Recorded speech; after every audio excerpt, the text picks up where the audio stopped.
Muy buenos días, jóvenes estudiantes. Estamos aquí presentes para darles a conocer el tema que corresponde a esta semana, continuando ya lo que son los temas del área, ¿no? Hemos visto la clase anterior con respecto sobre el tema de el liberalismo que estaba implantado dentro del país como, ¿no? Como ideología, ¿no? Y en el cual hubo un trance, un desenlace, en el cual se buscaba el reformismo a través de la aparición de diferentes partidos políticos, ¿no? Pero en este caso vamos a ver lo que es el docenio militar, ¿no? Cuando hablamos del docenio militar, hacemos hincapié en este caso a 12 años de gobierno en el cual está vinculado este gobierno por los militares, ¿no? Por las Fuerzas Armadas. Este lapso de tiempo del docenio militar data pues desde 1968 hasta 1980, en el cual encontramos pues dos gobernantes militares en el cual marcaron una pauta en las transformaciones que el Perú ha ido acarreando desde ese entonces, ¿no? Encontramos en este caso primero lo que es Juan Velasco Alvarado, que empieza su gobierno desde 1968 hasta 1975. En ese lapso de tiempo podemos decir de que él como presidente del Perú, como el mandatario del Perú, buscó en este caso ciertas reformas o transformaciones sociales en beneficio del país, ¿no? Pero antes de ello, de dar a conocer sobre estos cambios que se encontraron, hay que tener en cuenta desde 1950, ¿no? Estos militares, pues podríamos decir, no solamente eran simples militares que tomaban el mando o el cargo y ponían y querían tomar o tomaban decisiones solamente por tomarlas, podríamos decirlo, ¿no? Ellos estaban regidos, ¿no? En el Centro de Alto Rendimiento Militar, o sea, ellos han recibido sus estudios dentro de este centro. O sea, eran también militares intelectuales. ¿Por qué? Porque, o de quién recibían estos estudios, pues en ese tiempo ya encontramos docentes muy preparados y muchos de ellos pues estaban arraigados a la doctrina de izquierda, ¿no? Entonces, por medio de ellos, estos docentes lo que hicieron es impulsar en el pensamiento de estos militares el rechazo y la repugnación hacia la oligarquía, ¿no? Que tengan un sentimiento de nacionalismo y que se formen y forjen en sí en el Estado no solamente la búsqueda de la defensa de la nación a nivel externo, sino que también consoliden y busquen el orden de manera interna, ¿no? Entonces, de allí podemos decir que salen estos grupos militares, podríamos decir, preparados para que puedan llevar el mano de un país. Entonces ahí encontramos a lo que es a Velasco, ¿no? Velasco tenía una postura en la cual toman el poder a través de las Fuerzas Armadas Revolucionarias, en el cual los denominó así. Toman el poder y busca implantar una nueva reforma a través del lema o a través de este tema de las transformaciones sociales, ¿no? Velasco Alvarado, ¿qué buscaba? Buscaba pues un país autónomo y nacionalista, ¿no? Buscar el bienestar y una nueva estructura para el país. Buscaba también atender a toda la población y principalmente a las clases marginadas, que ya sabemos ya venía desde hace mucho tiempo implantándose. Entonces podemos decir que Juan Velasco Alvarado empieza a aplicar este tipo de reformas para el beneficio del país, ¿no? Como la nacionalización de las diferentes empresas privadas que ya operaban en nuestro país. En este caso pues tenemos la empresa petrolera, de Estados Unidos, que ya operaba en el país mucho tiempo, ¿no? Y lo que hizo el gobierno de Juan Velasco Alvarado es que a través del ejército ir a tomar y expropiar y a la vez nacionalizar esta empresa que en sí oriundamente era peruana, pertenecía al Estado peruano, pero que sabemos por prácticas ideológicas, por tipos de gobierno, estas empresas pues estaban privatizadas, ¿no?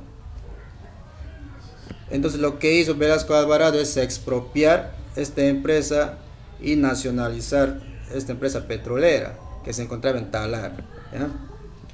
Entonces lo que realizaron fue también nacionalizar las diferentes redes que tenía que ver con telefonía, tenía que ver con la electricidad, ¿no? Encontramos la nacionalización de Entel Perú, empresa peruana en ese entonces, Petroperú, una aerolínea, ¿no?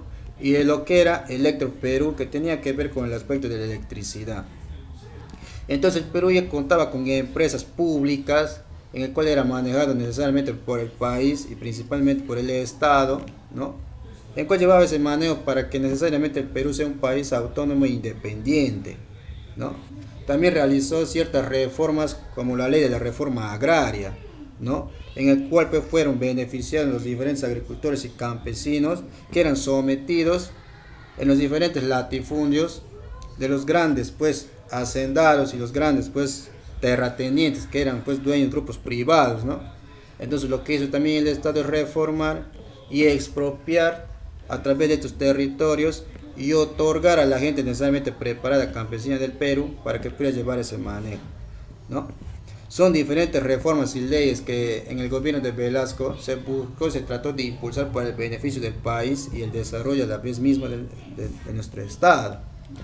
Inclusive se data y hay información también de que el gobierno chileno tenía mucho temor de que el Estado peruano tenga en mente en ese tiempo, ¿no? Declarar la guerra nuevamente y recuperen Tacna y Arica, que sabíamos habían quitado en la guerra del Pacífico, ¿no? Porque sabíamos que inclusive ese también era el discurso que poseía Juan Velasco Alvarado, la recuperación de estos territorios perdidos en la guerra, o en dicha guerra, ¿no? Y a sabiendas de que era un gobierno militar, pues hubiéramos tenido quizás la oportunidad, inclusive una nueva declaratoria de guerra, haber poder recuperar esos territorios perdidos, pero no se llegó a dar esa situación o ese acontecimiento, ¿no? Podemos decir que en el lapso de gobierno de Velasco Alvarado del 68 al 75, ¿no? Realizó estas reformas y estas transformaciones para el beneficio del país, ¿no? Nacionalizó también lo que fue la prensa, lo que fue los periódicos, ¿no? Porque tenía mucha influencia ya desde ese tiempo el sector privado en la prensa en el Perú. Lo que fue o lo que hizo el gobierno de Velasco es parar eso y buscar nacionalizar justamente esta prensa, ¿no? También hubo una especie de persecución contra la oposición, ¿no? Que buscaba una desestabilización al gobierno de Velasco Alvarado. Podríamos decir que era un gobierno que buscaba, ¿no? El desarrollo del país, pero sabemos que todo gobierno también se encuentra falencias. Ya en ese lapso de tiempo del cumplimiento de su mandato, Velasco Alvarado entra en una crisis de su salud y encontramos ya en ese escenario ya a Francisco Morales Bermúdez, que era otro militar, y en sí eran parte del mismo grupo del gobierno de Juan Velasco Alvarado. Morales Bermúdez, pues sabemos que inclusive en la actualidad se le cataloga como el gran traidor del gobierno de Velasco Alvarado, porque una vez Velasco Alvarado entrando en crisis por su salud y por otros acontecimientos suscitados en ese entonces, el que asume la presidencia es Morales Bermúdez y lo lleva a la rienda pues desde 1975 hasta 1980. En ese lapso de tiempo lo que hizo Morales Bermúdez fue lo contrario a lo que venía haciendo Velasco Alvarado, ¿no? Nuevamente empezó la reapertura de la injerencia del sector privado en el país y también de otras, ¿no? Liberaciones que tienen que ver con respecto en que en el país nuevamente entraron a operar con mucha fuerza lo que fue el sector privado en diferentes aspectos, ¿no? Tanto en lo económico, en lo político, en lo social. Entonces podemos decir que Morales Bermúdez, pues en los 5 años que restaban del gobierno, trató de buscar quizás una estabilidad, pero también sabían de todo lo bueno que se venía haciendo con Velasco, ¿no? Lo erradicó. Entonces ya no necesariamente en ese lapso de tiempo ya hablábamos de un país nuevamente ya autónomo, ¿no? De un país nacionalista, sino de un país nuevamente que iba a estar nuevamente a pasar a depender de los diferentes países potencias del mundo, principalmente por Estados Unidos, porque fueron a ellos quienes nuevamente les abrieron las puertas para su ingreso. Entonces podemos encontrar este escenario dentro de ese lapso de tiempo. Por eso tenemos el tema ahí como el docenio militar, porque fueron 12 años de gobierno de esos dos militares, ¿no? En el cual pues un poco más de tiempo tuvo Juan Velasco Alvarado, ¿ya? Una vez explicado eso, jóvenes, tenemos aquí el tema, ¿ya?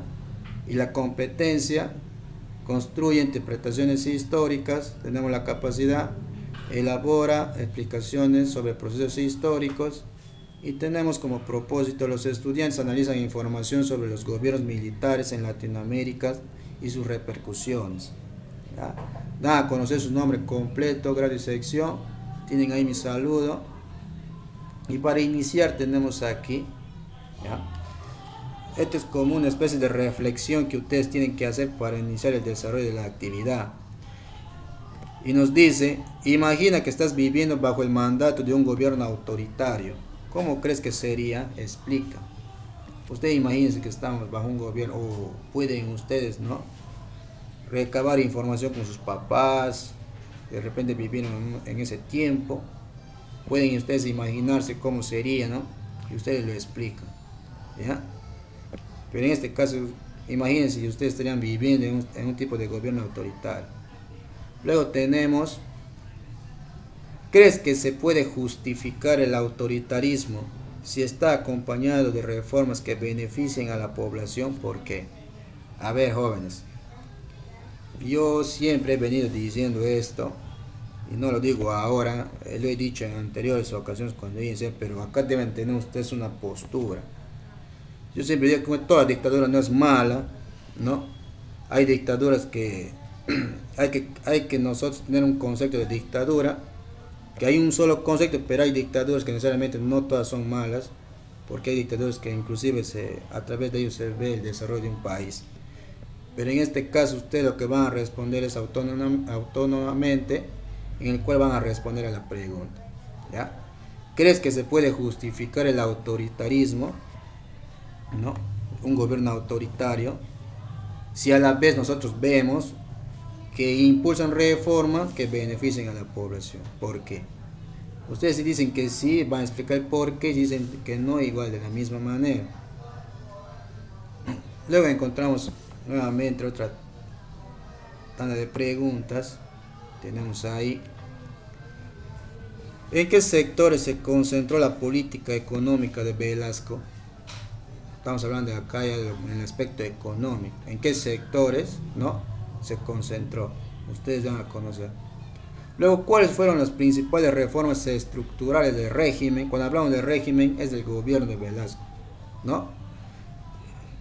¿Cuáles fueron esas reformas? Hemos mencionado algunas. Ustedes van a dar a conocer todas las que ustedes encuentren y creen conveniente. Luego tenemos: ¿qué consecuencias provocó la reforma agraria? ¿Por qué se genera esta reforma? ¿Por qué el gobierno de Velasco busca aprobar la ley de la reforma agraria, ¿no? Eso ustedes van a dar a conocer. Luego vamos a encontrar aquí dos enlaces cuando nos pide lo siguiente, ¿no? Observa los videos en los siguientes enlaces y compara el gobierno militar en el Perú con otros gobiernos militares latinoamericanos. O sea, estamos hablando de esa época, ¿ya? Con lo que observan ustedes van a opinar, ¿no? Si hay alguna diferencia, alguna similitud, ¿no? Por eso les pide comparar, ¿ya? Y a la vez pues van a dar a conocer, pero una vez que han comparado, qué semejanzas y diferencias se encuentran entre ellos, van a conocer lo más relevante. Luego tenemos ahí un cuadro donde nos pide leer sobre la ideología del reformismo militar y sobre la información del CAE y el reformismo militar. Completa el siguiente cuadro. La ideología del régimen militar. Tenemos factores, características, consecuencias. A ver, hablemos del reformismo, en qué se basaba, ¿no? en el gobierno revolucionario de las Fuerzas Armadas, porque con ese, inclusive ese logo empieza a darse el gobierno de Velasco. Y también van a revisar lo que es el CAIN, que era el Centro de Alto de Estudios Militares, ¿no? Entonces ustedes revisando eso van a dar a conocer sobre la ideología del régimen militar. ¿Cuáles fueron esos factores que propiciaron para tener esta ideología, ¿no? ¿Qué factores generaron para que estos militares pues tengan esta ideología nacionalista, podríamos decir, ¿no? ¿Y qué es lo que caracterizaba esta ideología y qué consecuencias trajo, ¿no? Una vez implantado, podemos decir, el gobierno, qué es lo que trajo después de ello, ¿no? Eso van a dar a conocer. Y luego para ir culminando, ya casi tenemos otro cuadro, ¿no? Donde nos dice, en el siguiente cuadro analiza los cambios económicos que se querían lograr con la política económica del gobierno de Juan Velasco Alvarado, ¿ya? A ver, tenemos ahí reformas en la exportación de materias primas, ¿ya? ¿Qué es lo que van a hacer ustedes? ¿Qué cambio se quería lograr? Porque cuando hablamos de la reforma de la exportación en ese tiempo, solamente exportaban materias primas. Con el gobierno de Velasco ya no solamente se quería realizar eso, sino ya estábamos, con Velasco ya dábamos un paso para la industrialización. Entonces podemos partir de allí para poder responder esta parte. Luego el proceso de industrialización justamente que estamos mencionando y la creación de empresas estatales. ¿Qué cambios económicos no podemos encontrar, ¿no? Es muy importante conocer ellos, jóvenes, para que ustedes tengan en cuenta en la actualidad de hoy día, en un sistema en el que nos encontramos, o en un sistema neoliberal que somos arrastrados. Decimos arrastrados porque necesariamente nos han incrustado ahí, porque no somos un país neoliberalista, ¿ya? Luego tenemos, para terminar, sí, de acuerdo a la información sobre la reforma agraria, responde esta pregunta. ¿Cuáles fueron las causas por las que Velasco decidió promulgar la ley de reforma agraria? ¿Ya? ¿Y qué significado tenía la fecha en la que se promulgó? ¿Ya? La ley se promulga en una fecha establecida. Den a conocer ustedes, ¿no? ¿Qué causa generó, pues, cuáles fueron las causas para que se busque reformar esta ley o promulgar esta ley en sí? ¿Ya? ¿Cuál era la coyuntura que vivía el Perú en ese tiempo para que se promulgue esta ley? ¿Ya? ¿Y qué significado tenía la fecha en la que se promulgó? ¿Ya? Y ya para terminar el producto final, dan a conocer ahí, van a elaborar un organizador gráfico sobre el tema. ¿Ya? Entonces, jóvenes, esa es la explicación del tema que corresponde esta semana, un tema muy importante en el cual ustedes deben conocer cuál era la realidad de los gobiernos militares que pasaron por nuestro país. Se habla mucho de un militar que si puede tener la capacidad o no de gobernar un país. Revisando inclusive este tema, vamos a tener en cuenta que no necesariamente utilizar el discurso que un militar no puede hacerlo. Sí puede hacerlo, pero teniendo las pautas necesarias de cómo está preparado dicho militar, ¿no? En este caso. Y a partir de ahí ustedes van a sacar una postura autónoma, ¿no? Sobre este tema. Entonces, jóvenes, es todo y sigan enviando las tareas por plataforma. Nos vemos en la próxima.